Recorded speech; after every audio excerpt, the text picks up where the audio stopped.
What's happening? It's your man Craig Boogie. We are here in the Art Collective today to talk to a young man who's going to put Augusta even more so on the map. He is Fernando Bunch, aka El Terrible, the NBA America's champion, super featherweight. We're going to hear about him and how he came to be, what he is today, where he's headed, and just get to know him a little bit better. So we're going to talk to him today, and shouts out to the Art Collective, 2 locations, Augusta and in Grovetown. So you might want to sit back and get ready because it's going to be interesting. It's going to be interesting. We're going to dig deep.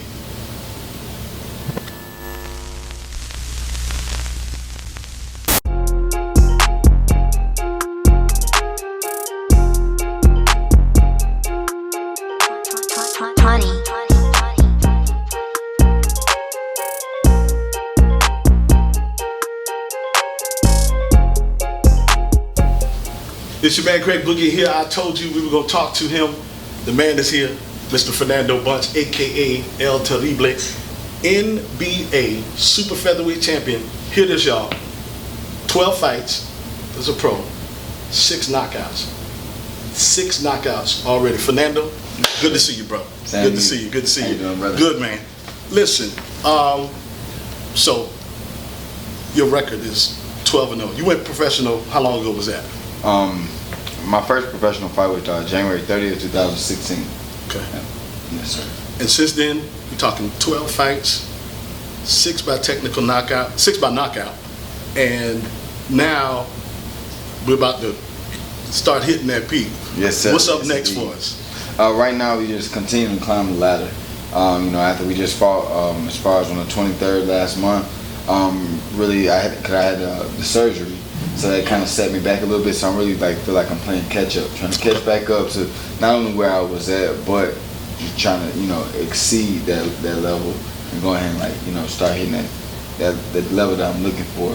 So we fighting again. I hope I get to fight a 3rd time this year, but just taking one fight at a time. Okay. Now, originally from Birmingham, what brought you to Augusta? What brought you to this area? I was born in Birmingham. My mom in military. Oh, gotcha. So yeah, she was stationed out there, I believe, and she had me there. But honestly, I don't even think I ever lived. I don't think I ever lived in Birmingham. But yeah, my father was also he was stationed here. He retired here in Fort Gordon, and so yeah, I moved with my father. I've been living here since elementary, and yeah, been Augusta, Hepzibah. All right.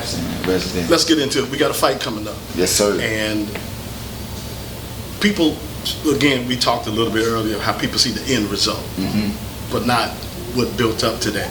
You're coming up on camp to get ready for the fight. Where are you at physically now, since the surgery and all of that? Where do you feel you're at physically being ready for the next fight? I honestly surprised myself because it's you don't really know how much stronger you are, how much better you are until you kind of test yourself. And so before this fight, I did a lot of strength and conditioning. Really, this is the first time I really put strength and conditioning as far as in my camps, and where I was able to do a lot, and I was able to surprise myself, in which it was wow, okay, I'm a lot stronger than I expected. And then after the fight, looking at the results, I could see where I was a lot stronger as well. So I feel great, and I only can imagine how much the level I'm gonna be performing at come next fight. Right. And with Roy Jones being one of your trainers before, how was camp with him when it came to the ins and outs of it, the techniques, or the little gems and jewels that he dropped based on what he did throughout his career? How did that go about? It's amazing. It's it's really like a Shaolin. He told my dad one time it was the Shaolin temple of boxing. Because it's solely everything is fundamental. But if you remember back in the day, they used to say how unorthodox Roy was, and how he would do some things, and he would make up punches. They would literally say that where literally he wasn't. Everything he done was duplicated and repeated and just worked on for hours and hours. And where he makes us do those things, and so then it helps because that's literally what came out as far as in my previous fight. There's some of those drills that we do for hours and hours. So it helps. It definitely brought my boxing IQ Gotcha. A lot higher. So we ready on the physical standpoint, and people don't get the sweet science, that's what boxing is called a lot, Right. of how, yes, you have to be this physical, it's taxing that way, but tell us about the mental side of it, because you're a family man. You Right. got day-to-day stuff just like all other people got.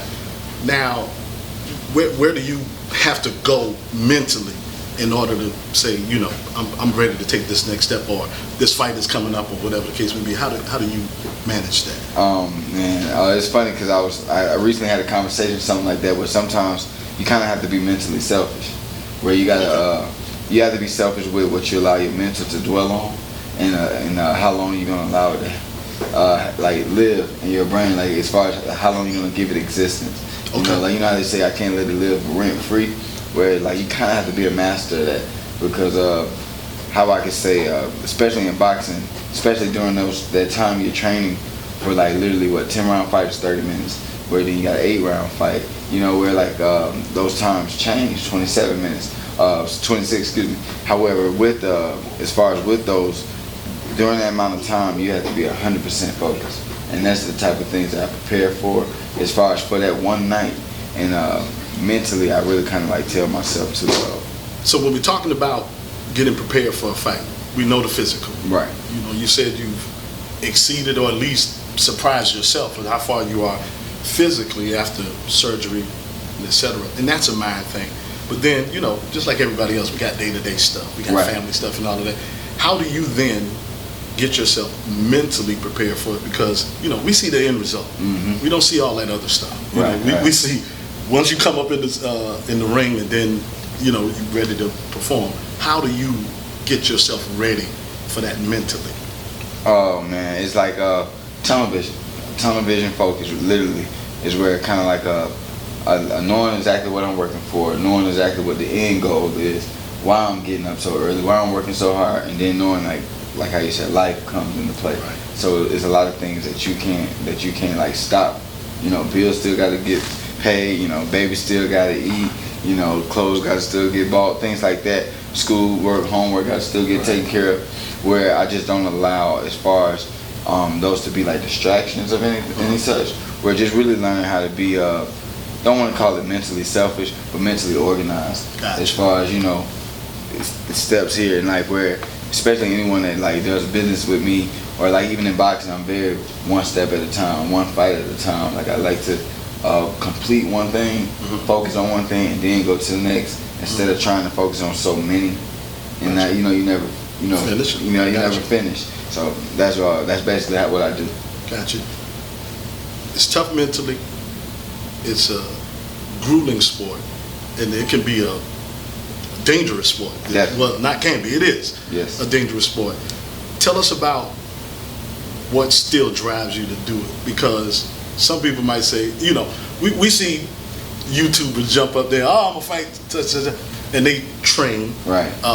But we know that's not even close to what a real boxer goes through, which is why they probably, try that, because of the attraction that it gets. If it's so grueling and so this and so that, why still do it? True. That is a good question, because I think it's when you ask me that, I automatically ask myself. Then okay, is he asking me what's the definition of being great? Because that's my definition. Gotcha. As far as I can see, the world champions, all the greatest has ever been in that sport, as far as and been at the top level of the sport of boxing. They lived a life that I would love to be able to provide to my kids, and be able to live where, looking at Roy Jones live on a big old estate of land where he's traveling literally every week in some different country, different state, where that's work for him. Right. Where I would definitely love for that to be able to be work for me as well. So then I can be able not only spend time with my kids, but also just be able to enjoy life.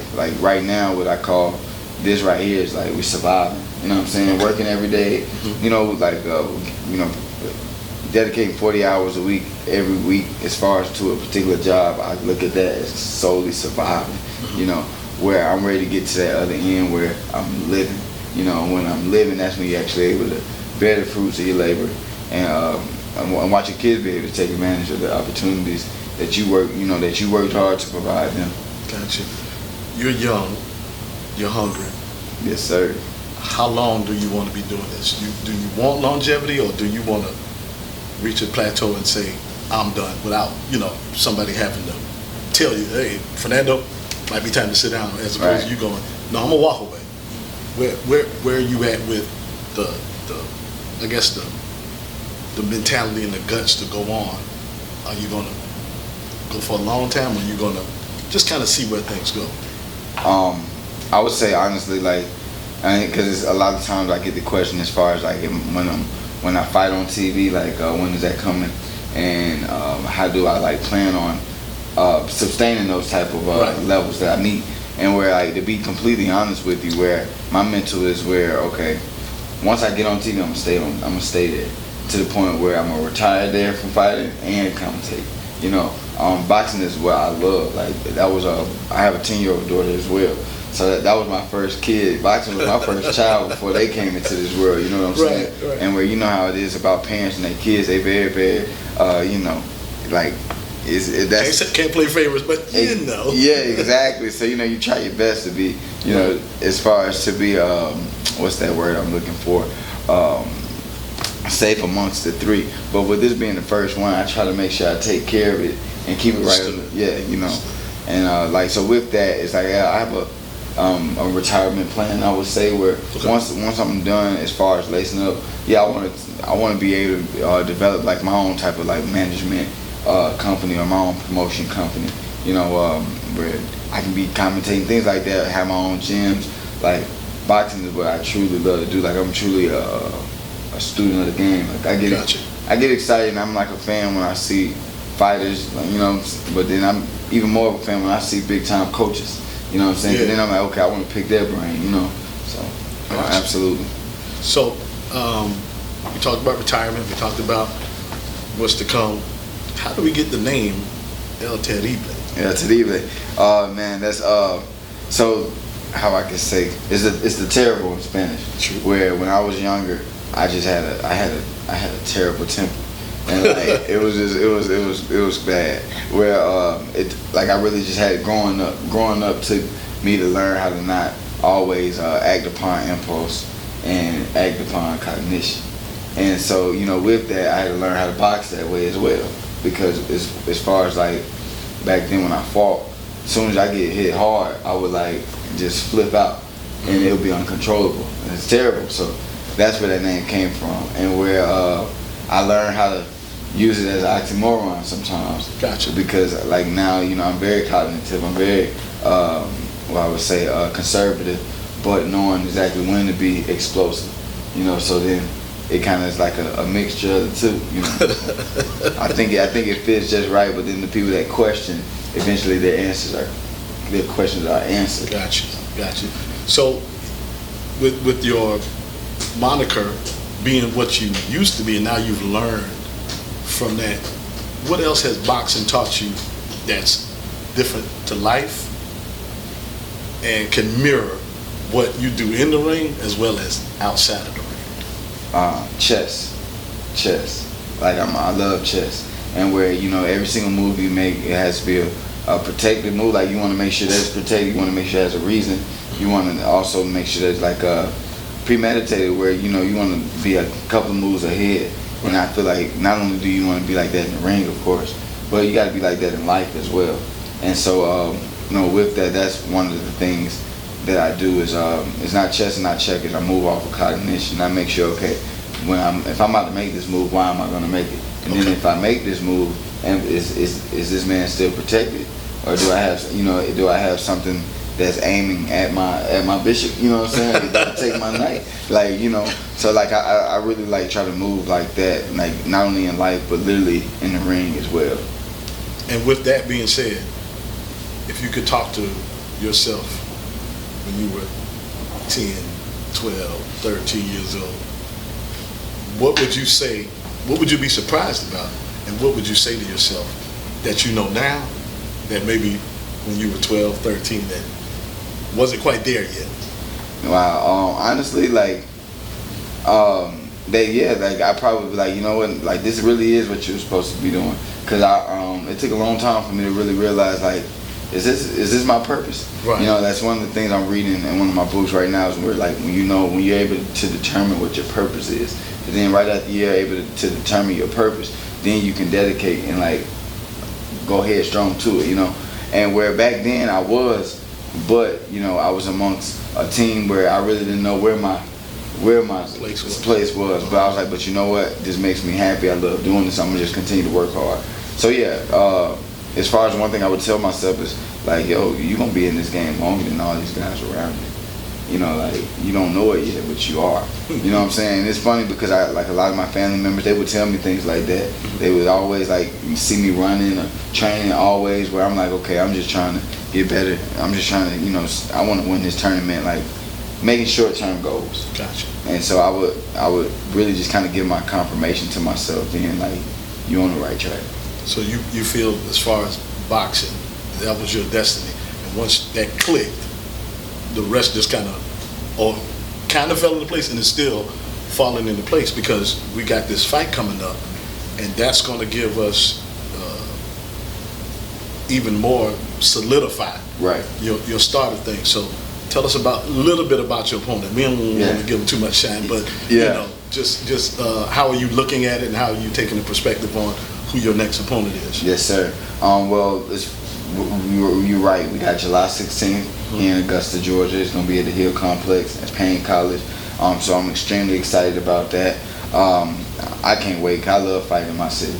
You know, I love where everybody come out, everybody that know me, people that don't know me but get to know me, and then like just like the surrounding, like it's like a whole reunion to me. Like, and then I love Six Flags. Like I love amusement parks.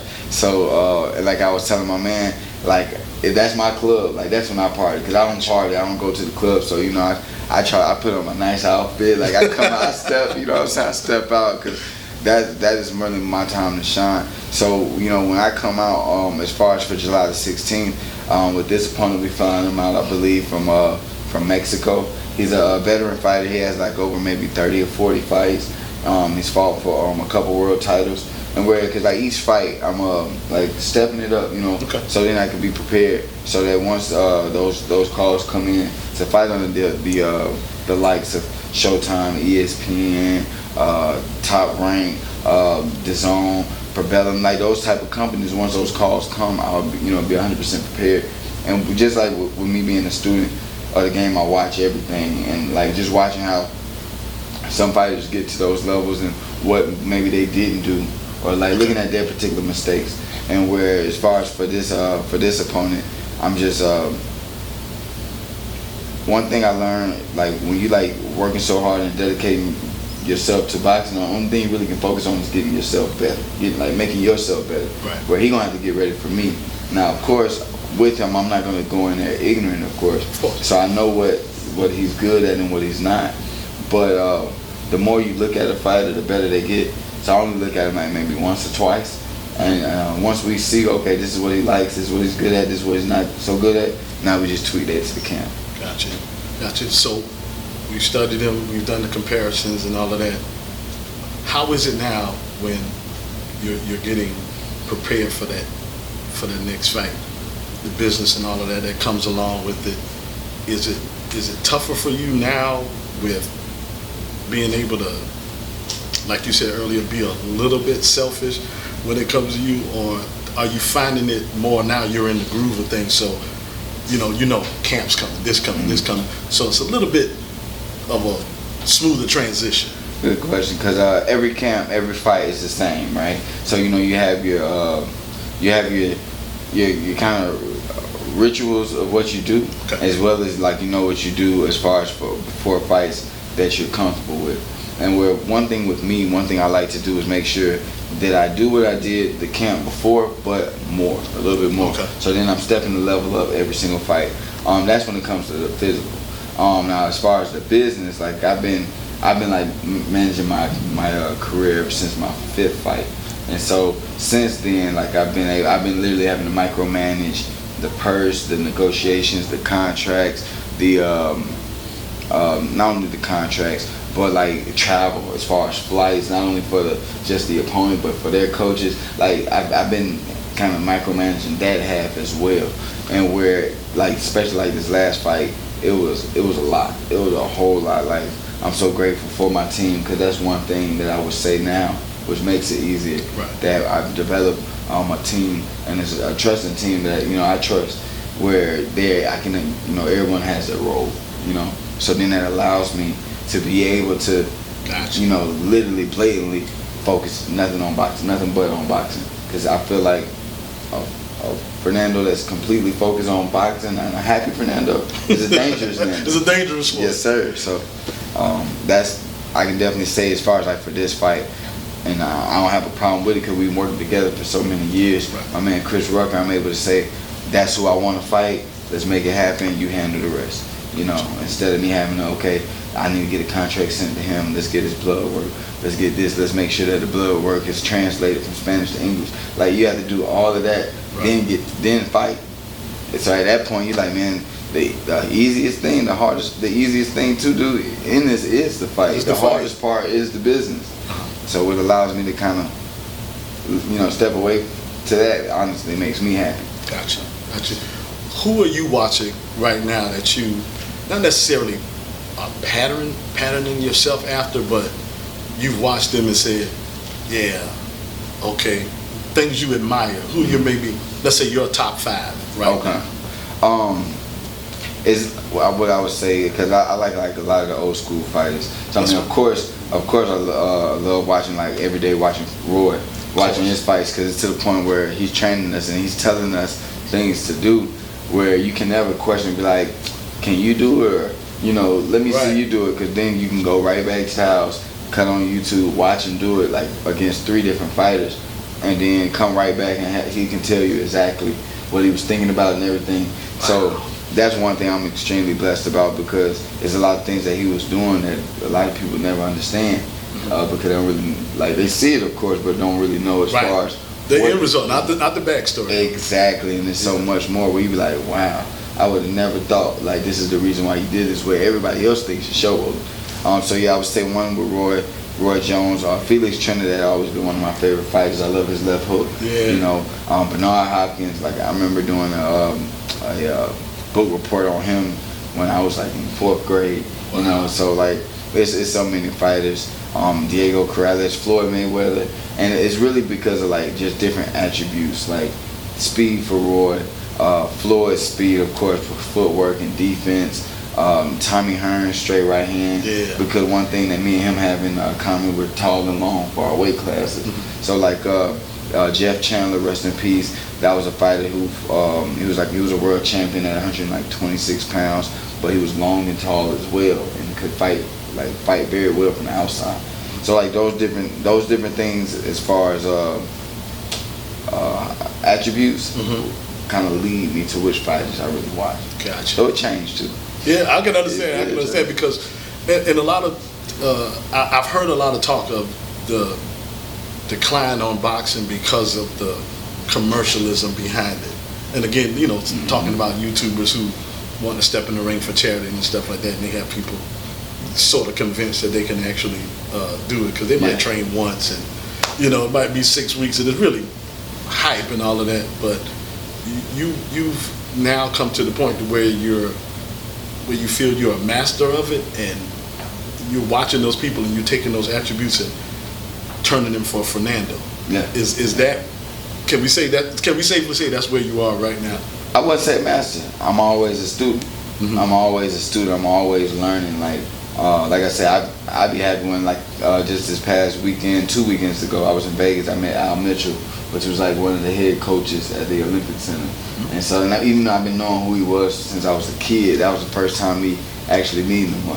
And also meeting like Timothy Bradley and Jesus Cesar Chavez. So like, I felt like a kid in the candy store. Right. Like, wow, like, I know him.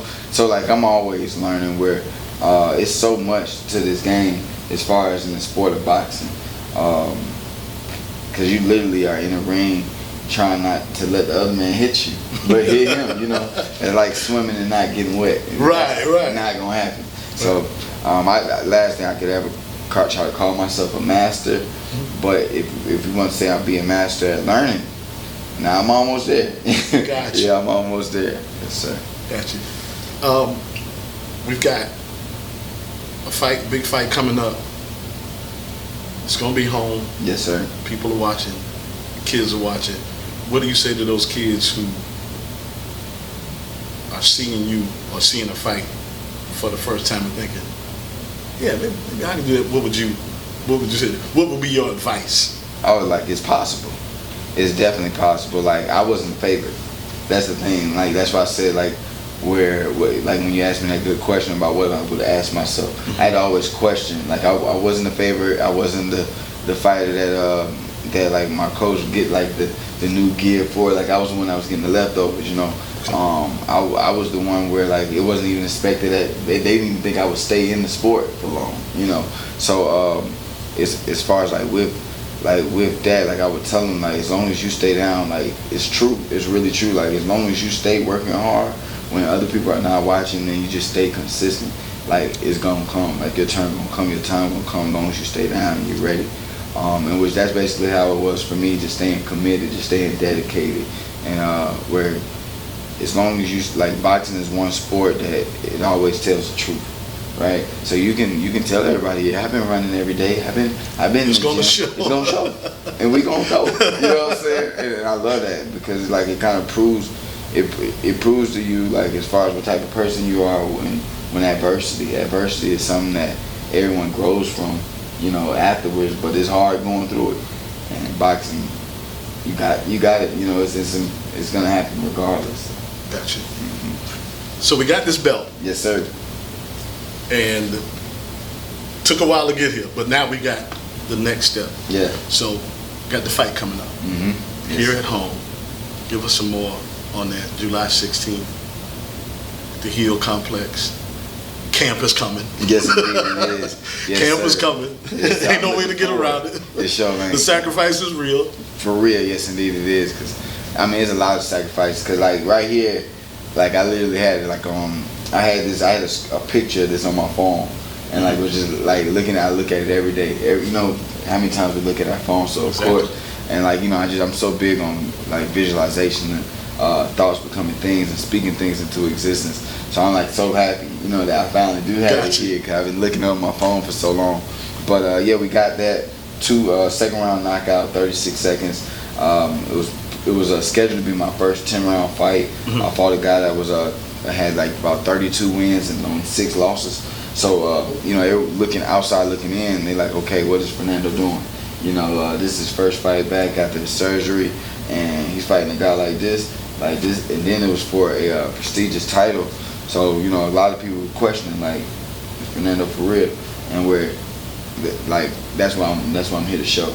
And one of the reasons why is because of the sacrifices that I made. This was one of the best camps I had, and so I'm duplicate the same thing. Just like you said, grow. Yes, sir. Yep, exactly. So I got 7 weeks. NBA super featherweight, 7 weeks. It's gonna be here at home, so I know you're excited about that. Absolutely. So, is that where Fight Like a Legend comes from, or where does that concept come from? Because I know you got the clothing line, and it's a little bit different from what the folks are doing. Yes, sir. Fight Like a Legend is not only just for like boxers and people that's, you know, physically fighting, but it's really for everybody.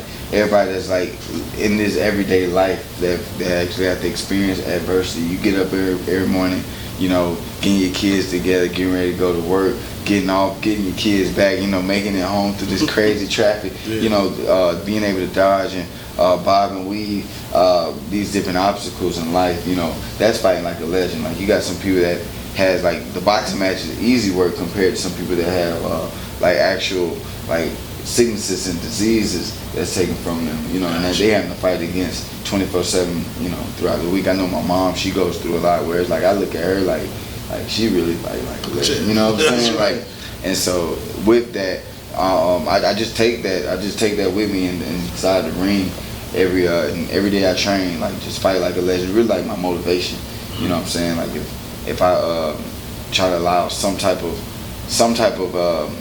antagonist to try to distract me, you know, I won't allow that to convince me that, okay, I can die down a little bit, or I can like, you know, turn the switch off a little bit, like no, a legend, you know what I'm saying? So, Gotcha.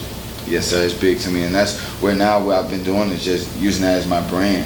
Where whenever you hear the word legend or fight like a legend, you're gonna think Fernando Bunch, you know. And I just been, what I would say, continuing to promote it. One thing I definitely wanted to mention was how at this past surgery, you know, everything happens for a reason.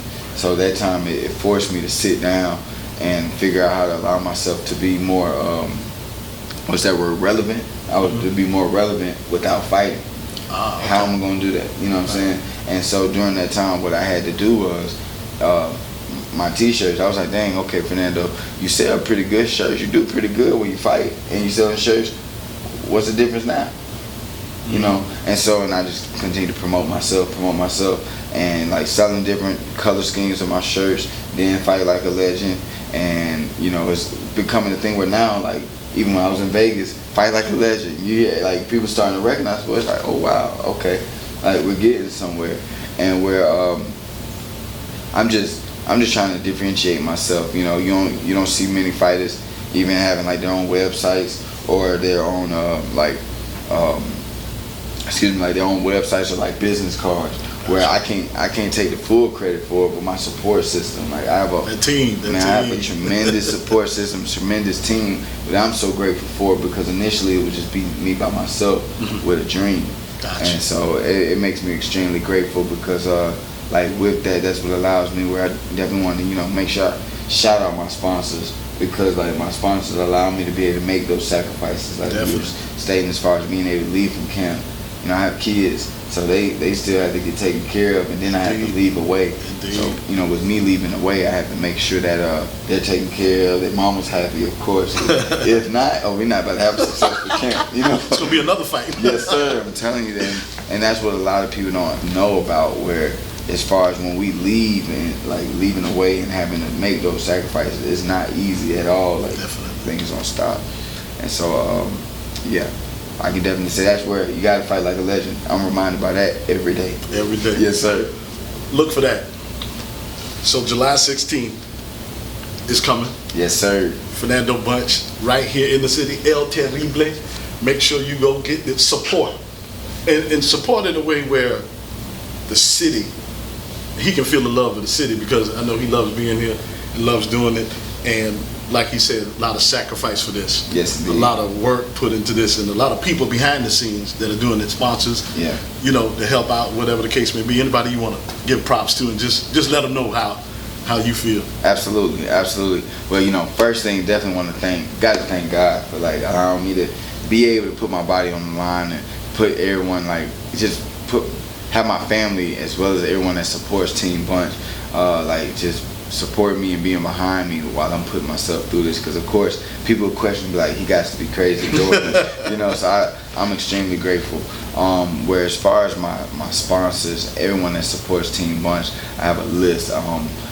First name and that comes to mind, of course, my bro Vince Willis Art Collective. You know, he got 2 locations, one out here in Grovetown, which is a beautiful location, as well as off of in Augusta, Georgia, off of Washington Road, right off the highway. So, you know, special big ups to my man.